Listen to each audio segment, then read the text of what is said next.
This program that Ace and his wife have put together to deal with what happens to kids who end up without any friends or any acquaintances or anybody else interacting with them at an early age, and the early age being somewhere between when they're up to about the third or fourth grade and when they get through the eighth grade.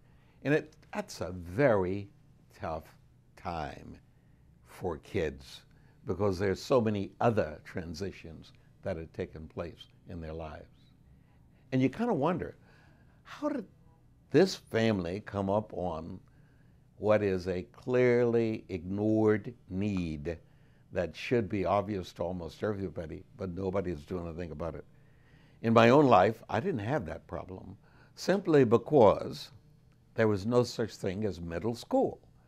You went from the first to the eighth grade, and then you went to high school. Everything else was compacted.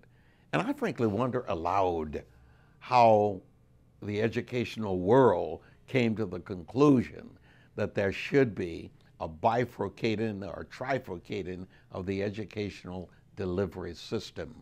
In fact, we may have contributed to the feeling of isolation for some kids by virtue of our doing that.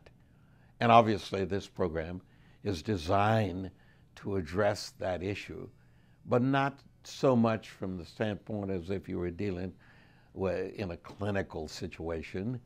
It really is trying to make for that child the transition from being essentially home alone, so to speak, as the movies sometimes display, and a part of the school scene, a part of the kickball experience on the school playground, a part of everything that happens in the school system, and that's the most important part of this program.